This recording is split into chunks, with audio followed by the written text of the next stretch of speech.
திருமணம் ஆகி ரொம்ப சுதந்திரமா இருக்கும். கல்யாணத்துக்கு முன்னாடி இந்த சுதந்திரம் கிடைச்சது கிடையாது. கல்யாணம்லயே சுதந்திரம் அதிகமா இருக்கு. மனம் இருந்து நடக்கிறார். சில டைம் சண்டைகள் வரதான் செய்யும். எங்க வீட்டுக்காரத்தை பிடிக்காது என்னன்னா கோவப்படுறது. யாரு மேல தப்பு இருந்தாலும் சரி நானே ஒத்துக்கிட்டு சண்டை வேற ஒண்ணு.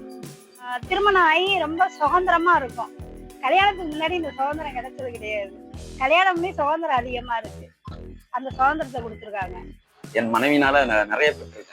வெளியே கூட்டு போறது, வார வாரம் ஞாயிற்றுக்கிழமை வெளியே போயிடுவோம், சந்தோஷமா இருக்கும். ஆஃப்டர் மேரேஜ் இப்பதான் நான் ஃபர்ஸ்ட் மூவிக்கு போயிருக்கேன், பீச்சுக்கு போவோம், அந்த மாதிரி இருக்கு. பெற்றதுதான் அது. பெற்றது ரொம்ப அதிகம். ஏன்னா என்னோட மனைவி என்னோட பிள்ளைங்க எல்லாம் கிடைச்சது ரொம்ப ரொம்ப சந்தோஷம். இருந்தது சின்ன சின்ன விஷயம் தான். அதான் என் ஃப்ரெண்ட்ஸுக்கு கூட அடிக்கடி வெளியில போறது இருந்துச்சு, வேற ஒண்ணு. எங்களோட மனசை அறிஞ்சுதான் நடந்துக்குவாரு. நான் என்ன ஒண்ணு நினைச்சேன்னா அதே மாதிரி அதை செஞ்சு கொடுத்துருவாரு. அது சந்தோஷமா தான் போயிட்டு இருக்கு. சண்டையெல்லாம் போட மாட்டாரு. மனம் அறிஞ்சுதான் நடந்திருக்காங்க. நான் என்ன நினைக்கிறேனோ அதை வாங்கிட்டு வந்து கொடுத்துருவாங்க. நீங்க நம்பினாலும் நம்புங்க, நம்பட்ட அதான் உண்மை. மனம் இருந்து நடக்கிறார். சில டைம் சண்டைகள் வரதான் செய்யும். ஒரு 90% மனம் வந்து நடப்பாங்க, சொன்னா கேட்டுப்பாங்க.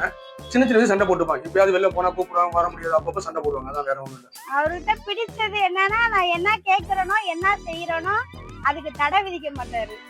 கரெக்டா இருந்தா செய்யின்னு வாங்க, கரெக்டா இல்லைன்னா சொல்லுவாரு, அதையும் நான் ஏத்துக்குவேன். அது எனக்கு ரொம்ப பிடிக்கும். எனக்கு வாழ்க்கை துணைவிடம் பிடித்தது ஒரு கஷ்டங்கள்ல இருந்து என்னை மீண்டும் கொண்டு வந்து என்னை இந்த அளவுக்கு கொண்டு வந்தது பிடித்தது. பிடிக்காதது வந்து கோபங்கள் சில டைம் வரும், அதனால பிடிக்காது. எங்க வீட்டுக்காரத்தை பிடிக்காது என்னன்னா கோவப்படுறது. பிடிச்சது என்னன்னா ஜாலியா பேசுறது. பிடிச்சது சொல்றது கேட்டு நடந்துப்பாங்க. பிடிக்காதது நம்ம முக்கியமான விஷயமா போன் பண்ணி டார்ச்சர் பண்ணுவாங்க. எங்க இருக்கீங்க, எப்போ வரீங்க, மாதிரி நிறைய கேள்வி கேட்பாங்க. பிடிக்காதது அவரு அதிகமா பேச மாட்டாரு.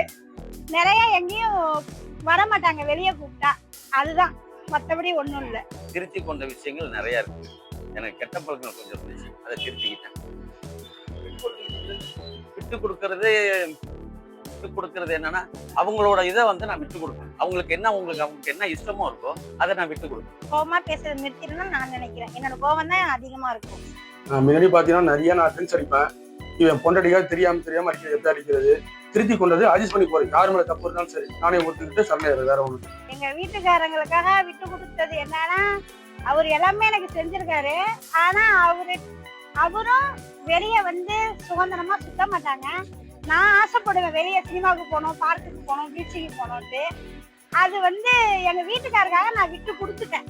அவருக்கு பிடிக்கலன்றதுக்காக நானும் சரி அதை ஏற்றுக்கிட்டு வாழ்ந்துட்டேன்.